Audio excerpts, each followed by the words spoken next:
This year, Consumer Reports is hosting our annual meeting at our Connecticut test track.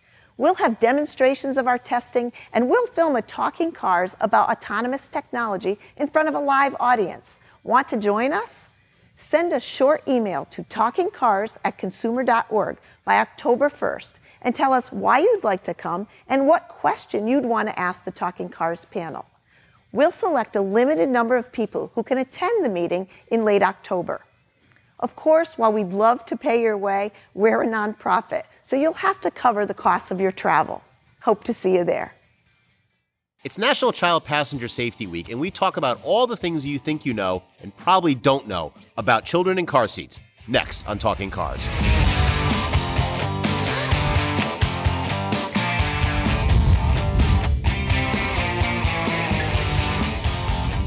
Hi, everyone, and welcome back. I'm John Lincove. I'm Jennifer Stockberger. I'm Emily Thomas. And it's National Child Passenger Safety Week. And, well, first off, I know there's people out here that are saying, okay, I'm going to turn this off. Child, I don't have a kid. I'm not planning on having a kid.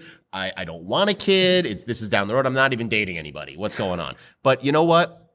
It actually will apply to you. This is important information because a cousin, a friend, maybe you're a parent, empty nester, and you're going to have a grandkid someday, as you hope, maybe, and it's going to be applicable because there's a lot of information out there. There's some misinformation, and it's a very key part of driving safety, right, Jen? Yeah, and we're hoping, the tips we're going to share not only equip you for maybe your future, but maybe you can be that person in a group of friends, if your friends are having children, where you not only know the how to do it, sometimes you can sound kind of know-it-all-ish, but the why you're going to do it. And hopefully we can explain some of that in terms of child seat installation. Because the odds are that people probably are doing it wrong.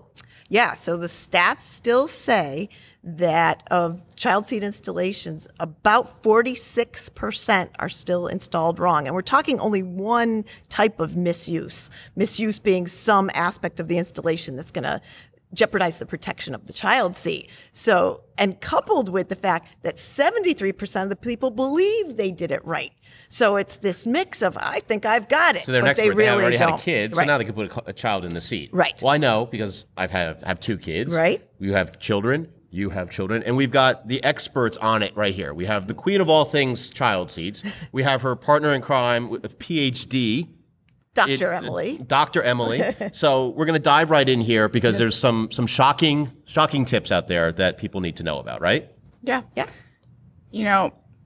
People underestimate the usefulness of their car seat manual. They underestimate the usefulness of, even other resources around them, people that are trained in installing car seats. Most people think that's kind of a joke. They don't know that there's really a certification class that you have to go through. You need to know for your child at their specific height, weight, and age, what's the best seat for them. And it's not, I have an infant, so I'm in this seat, and then I move at a certain time. It could height be and weight based. It all depends on how your child big grows. kid who's young, young child older child who's small. Yep. And you talk about the importance. Believe it or not, in this country still, knowing all we know about child restraints, of the kids that are fatally injured in motor vehicle crashes, still about 40% of them are unrestrained completely. They're not even in a seat. So that's why the National Child Passenger Safety Week still has to exist. Yeah, it's kind of a shame that we still have to have something like this because you would think that with everything, and especially social media, here's my precious cargo. People would probably put more precious cargo stickers worrying about people around them, baby on board triangles and stuff. Yeah. But you're saying that 40% aren't even restrained? And state laws that say you have to have them restrained, and still they're not restrained. So that's probably the biggest thing, to get people to use them and to use them right. I think we're going to dive into all that. The first one of the 5 key points, though, we have is tightness. And Emily, tell us, is it what? The seat, the harness is, what is it with tightness? What's important? Really, it's both. So you want to make sure that your car seat is installed securely to your vehicle because you want to limit the amount of motion that your car seat is able to have in the event of a crash. And then secondly, you want to make sure that the harness for your child is snug.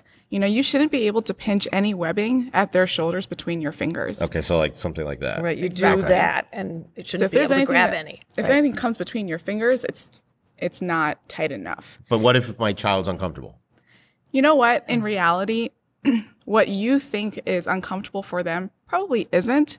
And it's also about what you're teaching them from the beginning. So I have a 6-month-old, and I know that my mom, when she was staying with us, I would tighten Micah's harness and she'd be like, you're squishing him, you're squishing him.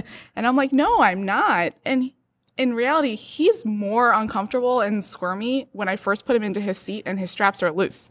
Once I snug them up, he's a lot more calm because that's what he thinks is supposed to happen. He's used to it now. Well, they have space to move, so they're taking advantage of the space. Exactly. That happened with Jessica and Matthew the same way. I never thought of it, but you think of them, little tiny babies are used to being swaddled and held tightly even when they're sleeping. So I suppose that's, Yeah, it's natural. Yeah. Now, what about, so talking on tightness, what about wintertime? We're getting into fall, but, it's getting colder, so that everyone, of course, oh my gosh, the baby's got to be totally snuggled up. And again, we fell into that as well with baby this big and a jacket this big covering her up.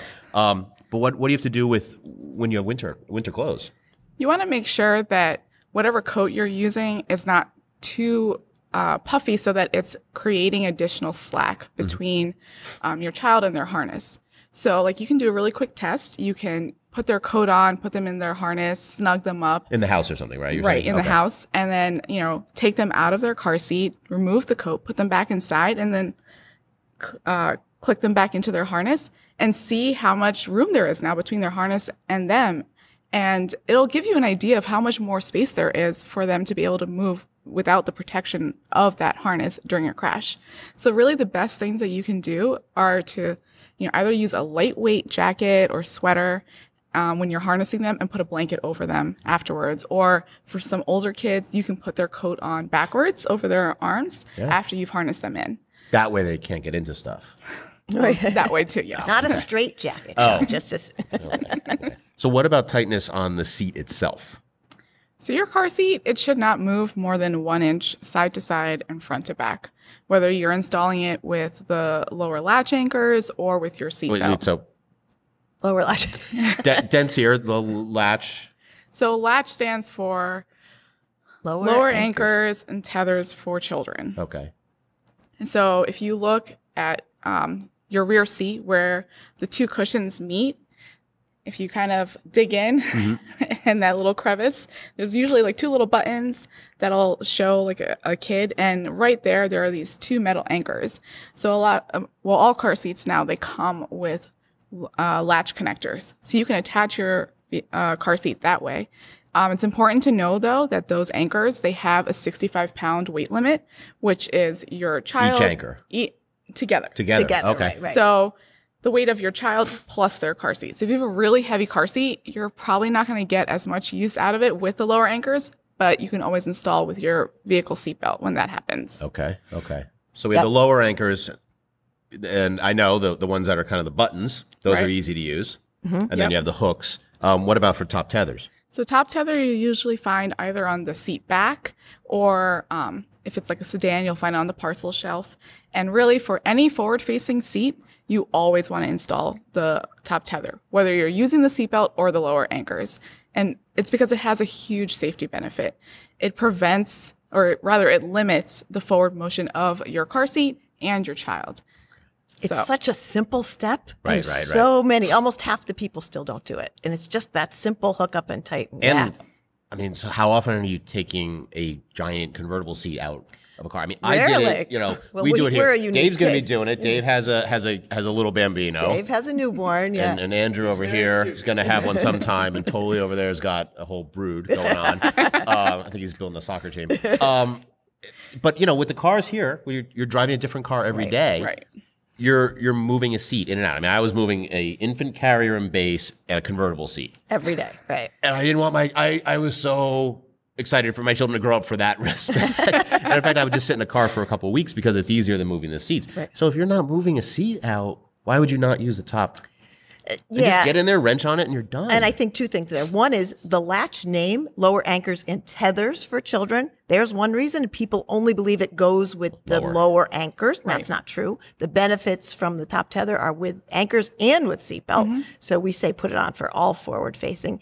And they forget about it because it's not as visible as the main installation piece, which is the belt. And also, I mean, I can imagine SUVs such a huge market. You know, when Latch came out, Right. different sales market, much more sedan based and such. Now SUVs, behind the seat. Yeah. Pickup trucks, really hard. Right. So you don't see it. Right. And trucks are a unique, but not hard, but it just takes a couple steps to do it. Yeah. We talked about rear and front facing, but there is a key part of rear facing that a lot of people aren't thinking about, you know, because they think, you know, I want to look at my little baby. I want to, you know, have the extra mirror and such and see that happy bundle of spit Joy. and vomit and I don't know, whatever else, Joy. crying, John, it's going on joy. in the back.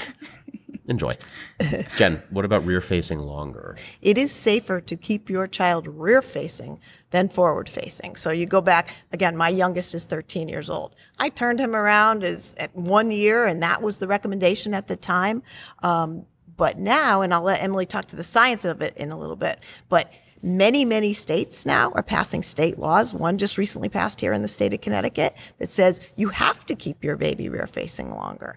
And what that means is, one, they're probably going to outgrow that carrier. That's convenient. Your that convertible convert- seat is your next type of seat, and convertible is a seat that starts rear facing and then can go forward facing. It Yep. can go either way. You're going to need that convertible seat because now they're taller, heavier, and you're going to have to keep them rear facing till the age of 2. And I'm going to let Emily talk about the science of why it's safer. The benefit of being rear facing is that in the event of a crash, you know, the crash forces, they're spreading out over a larger surface area. They've got the entire shell to spread out over. And rear facing kind of helps to limit the motion of the head, which in turn is protecting the spine, you know, and it's keeping the child better contained within the protection of their car seat itself. And so you, again, I know some, having had the children and having had you help me through this. So they have like a giant bowling ball and their neck is basically a pencil. Right. In theory. It's not whipping Yeah. forward. You know, so they don't have the muscle control to hold their head up that we all think we do in a accident. Exactly. And a lot of parents, they, like you said, they want to be able to see their kid, or they're worried because they see that, well, you know, my kid is 1.5 and their legs are all folded up against the back seat and, you know, they just look so uncomfortable. And I tell parents they might look uncomfortable, but they're not, because they're very more bendy. They're very bendy. Right. You know? Yeah, they bounce. I mean, you know, we've seen that all. You know, I actually had that event, daycare provider. So with first child, Jessica, who's now 7.5, you know, new parent, you're like, I don't know. And my parents, you know, they would come up and visit and such, but they weren't around there for immediate question. And she's like, oh, you got to turn them around as soon as possible because, you know, they fold their legs and they're just so uncomfortable. And you're like, oh, well, you watch my child all day and the company trusts you, so you must know what you're talking about. And then I think I said that to Jen, and I think I don't know if it was a slap open-handed or kind of a punch, I but might it have was just punched we you, stopped but that quickly. But this is our whole point about this whole segment is empowering people to have a little bit more knowledge that they encounter someone like your daycare provider and they're like, nah, you're not quite right on that. We did touch on the third of the 5 key points, top tether straps. So Right. is there anything else that we want to add that we kind of mixed it up a little bit? Yeah, so the other topic that's probably the biggest right now is booster seat use. So again, we talked about state laws. Many states have booster seat laws that are now 8 years old, 80 pounds.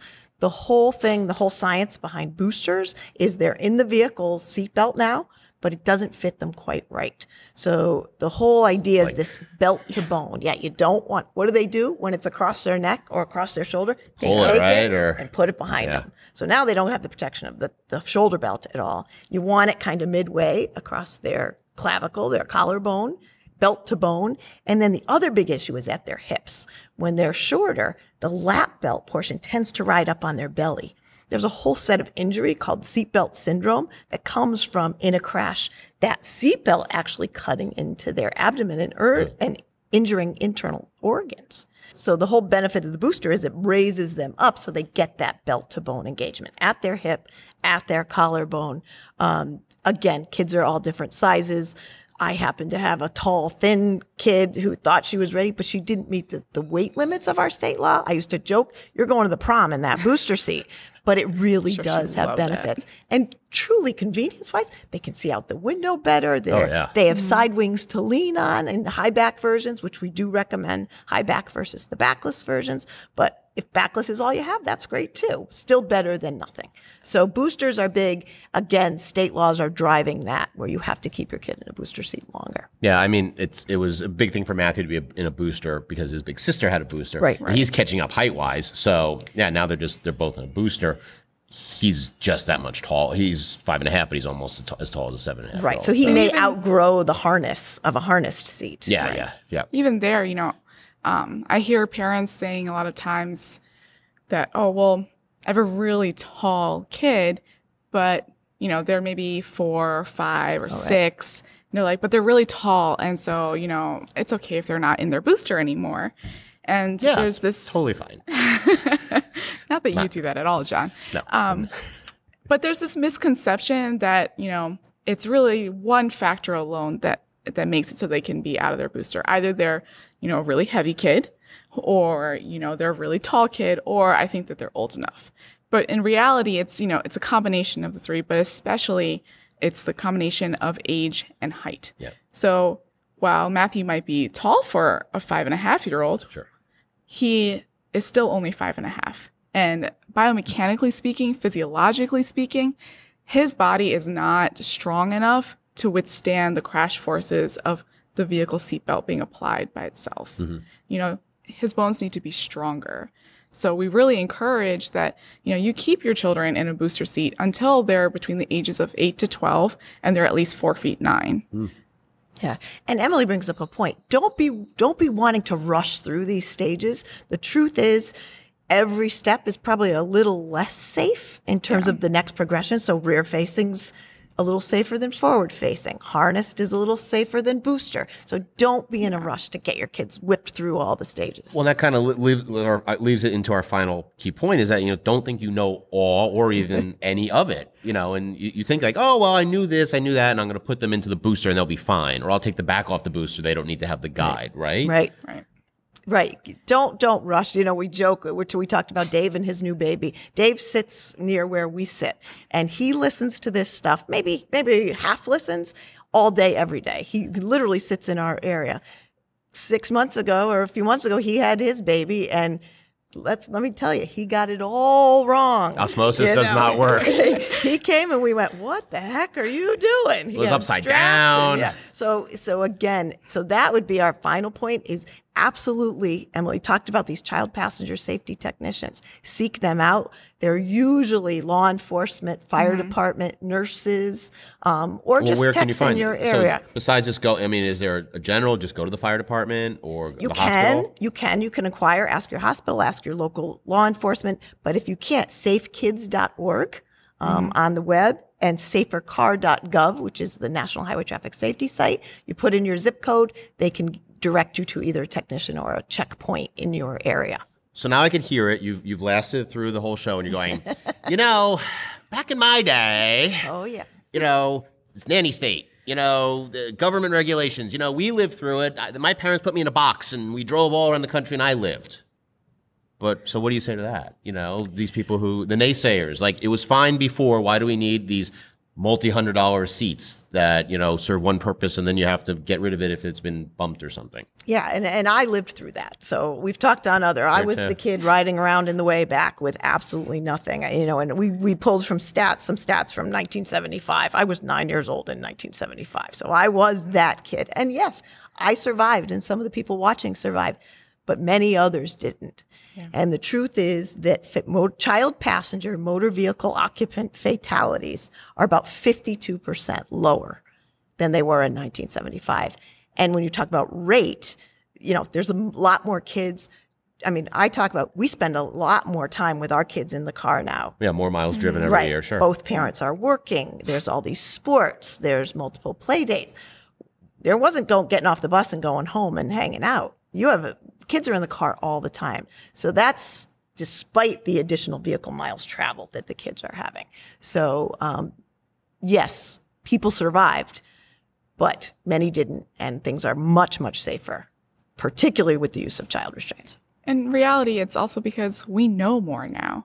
The automotive safety industry has done so much research and they've learned that what we thought before isn't necessarily the case now. You know, we better understand the biomechanics of the human body. We understand the differences between kids and adults and how their bodies react in a crash. We know that kids are not just small adults anymore. Yeah. You know, and that was a line of logic in the science before we had the information that we do now. And so now that we're equipped with more information, we can better design car seats to better protect children. We can better design vehicles to better protect the occupants. So maybe it's different from how it was when people grew up in the 70s or the 80s. But that doesn't mean that, you know, it's bad. In reality, it's a much better, safer environment for children these days. And you wouldn't drive around without a seatbelt. You know, you wouldn't do dangerous things without the protective gear, play a sport or whatever. Why would you not do that with your child? Right. Exactly. I just imagine this scenario where you skimped or you didn't put it in securely, or you said, just this trip, I'm just not going to use a child I think restraint. every parent has. And something happens, and how would you feel if it was on you that you could have done something more? Exactly. So one more time, what are those resources that people should go to online, and who should they ask for help with getting their seat installed the proper way and making sure? And it's not something to be scared of. I mean, I asked Jen to do it. You know, I didn't go to a fire department to do it. You know, Dave apparently asked multiple times and had extra lessons. Where should people go? Go to safekids.org. You know, Safe Kids has coalitions throughout the country. They organize these seat check events where you can go for free to have your car seat installation checked, to have someone help you out. Go to safercar.gov/car seats, where you can find local technicians and local seat check events in your area. And you know what? If you can't find something on the web, call up your local fire department, call up your local police department. A lot of times there's at least one person on staff that's been trained in how to do this, and it's well worth the effort. I'm surprised. Even if you think you've got it all right, it's probably worth the check. It's always worth a double check, right? Exactly. I was going to say, I'm surprised that we haven't said, you know, neither of you have promoted the content that you've created, because on consumerreports.org, we have a ton of free child that's safety a given, information. John. Yeah, but you have to promote yourself. But we also have, you know, ratings of all the child seats we test. Right. We have a whole list of information on our test protocol. Tips for installation. Tips for installation. Yep. Exactly. Yep. Consumerreports.org. Well, that's it for this episode of Talking Cars with Consumer Reports. For more information on the resources we talked about, check the show notes below. Thanks for watching, and see you next time.